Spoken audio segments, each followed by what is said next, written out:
Барањето за референдум за ЕУ отвора нов политички судир меѓу власта и опозицијата околу начинот на носење клучни одлуки. Владата и дел од опозицијските партии го отфрлаат предлогот, додека СДСМ инсистира на директно изјаснување на граѓаните.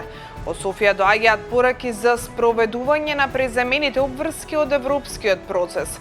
Повеќе на оваа тема пишува Ана Анастасовска. Владата не може да се извлекува со тоа дека нема пари за референдум на кој граѓаните треба да одлучат за својата иднина, иднината на своите семејства и своите деца. Ние месеци наназад предупредуваме дека во буџетот нема пари. Се е потрошено на криминални тендери и за полнење на нивните џебови. Не прифаќаме таков изговор. Кога има пари за тендери, за нов авион и за луксузен живот на Мицкоски и неговата криминална група, мора да има и пари за одлуката за судбината на државата и на сите граѓани. Реагира лидерот на СДСМ Венко Филипче откако владата го отфрли неговиот предлог да распише референдум за членство во ЕУ. Граѓаните не се убедени дека казните од 250 евра ќе го намалат насилството во училиштата. Речиси 80% од анкетираните граѓани одговорија со не на прашањето на Слободен печат дали со казните од 250 евра за родителите ќе се спречи насилството меѓу децата во училиштата. За ова денес пишува колегата Бојан Шашевски. Министерството за образование и наука уште пред неколку недели најави дека ако родителите не ги воспитаат своите насилни деца, тогаш ќе се удри по нивниот џеб со 250 евра. Од една страна јавноста бара резултати против крвавите сцени од училиштата, но од друга луѓето што ги анкетиравме немаат многу надеж дека казните ќе го спречат кругот на насилство.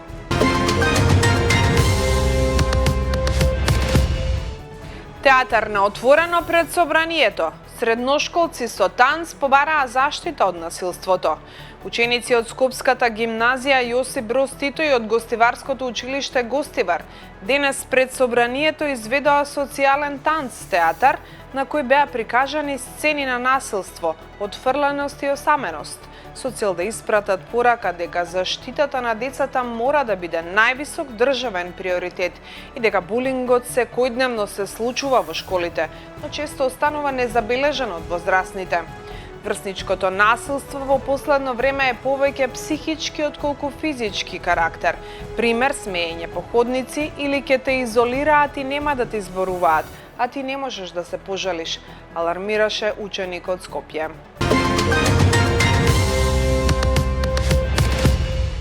Драги Ѓоргиев, таткото на тапанарот на групата ДНК Ѓорги Ѓоргиев, кој трагично загина во пожарот во дискотеката Пулс во Кочани, денес преку објава на социјалната мрежа Facebook се пожали дека постојано бил ограбуван гробот на неговиот син во Струмица.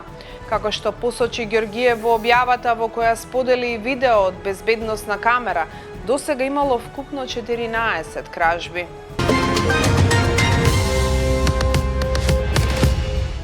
Дизелот поевтин за 6,5 денари, бензините поскапуваат за 0,5 денари, соопшти Регулаторната комисија за енергетика, водни услуги и услуги за управување со комунален отпад.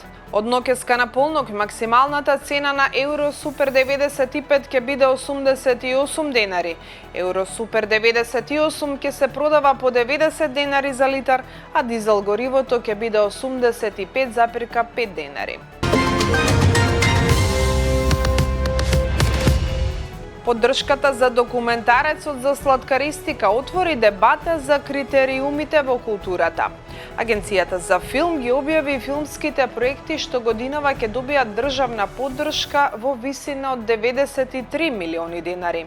Објавата предизвика силна бура во јавноста откако беше обелоденето дека меѓу прифатените проекти е документарниот филм Слушниме на Радован Петровиќ, кој е биографски музички документарец за музичарот Марко Маринковиќ Сладкаристика.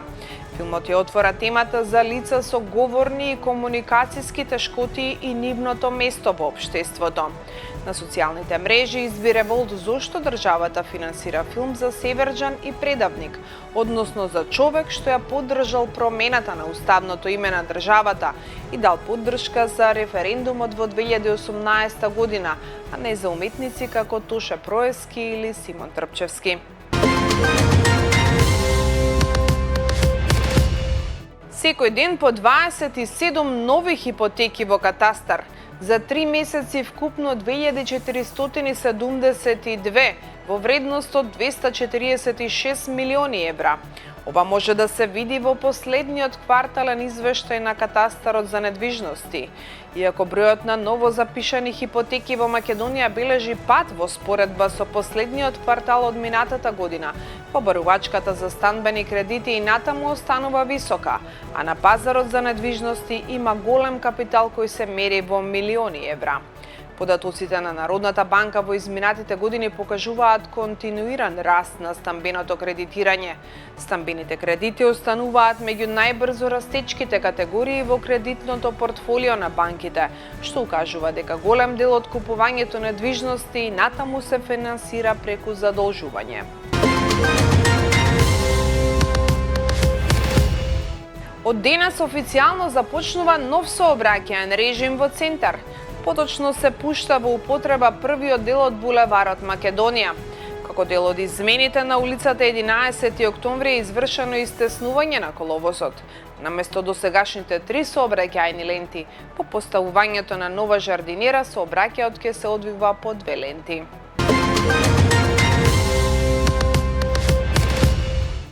Од утре бензините на Окта со привремен попуст од 2 денари за литар, како дел од напорите за поддршка на домашниот пазар на горива. Мерката ќе се применува во периодот од 2 до 16 јуни годинава. Попустот ќе се однесува на сите трговци што набавуваат бензин од Окта, како во големо продажба, така и во малопродажба.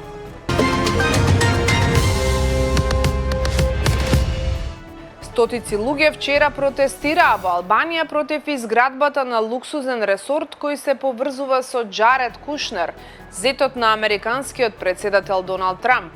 Демонстрантите побара и оставка од премиерот Еди Рама, обвинувајќи дека неговата влада го овозможила проектот со измена на Законот за заштитени подрачја.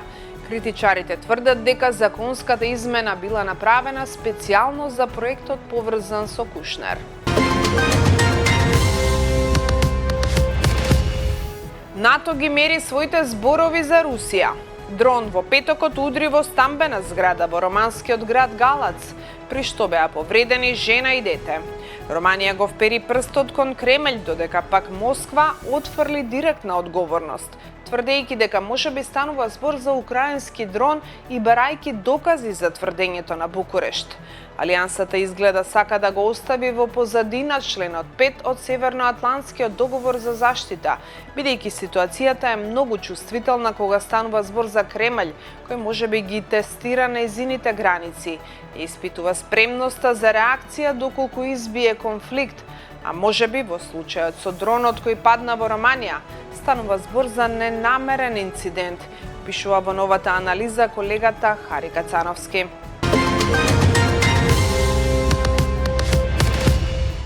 Иран тврди дека нападнал американска база. Трамп вели дека се ќе биде во ред. САД соопштија дека викендов погодиле ирански воени локации, а Иран денес соопшти дека како одговор напад на американска база, што е најново во серијата разменети напади во време на преговори за завршување на 3-месечната војна. Италијанските власти ги забранија концертите на Кање Вест и Тревис Скот, кои беа планирани за јули во Реџо Емилија, наведувајќи безбедносни причини како основа за донесување на таква одлука. Градоначалникот на Реџо Емилија Салваторе Анџиери ги откажал двата концерти по повиците и притисокот од еврејската заедница во градот, антифашистичките групи на отпор, синдикатите и политичарите да се откаже концертот на Вест поради антисемитските испади на раперот. Денеска завршуваме со една убава вест. Од 2 до 13 јуни 2026 година со почеток од 20 часот, парковите низ општина Центар ќе се претворат во кино под отворено небо за сите деца, млади и семејства. Преку филм, дружба и забава, патувачко кино на најмладите им нуди едно поинакво културно и едукативно искуство. За оваа намена е сниман посебен македонски детски филм составен од кратки приказни, преку кои децата учат за почит, другарство, култура на однесување и мали навики што прават големи разлики, информира градоначалникот Горан Герасимовски. За сите овие теми и многу повеќе се читаме на slobodnpečat.mk. До гледање.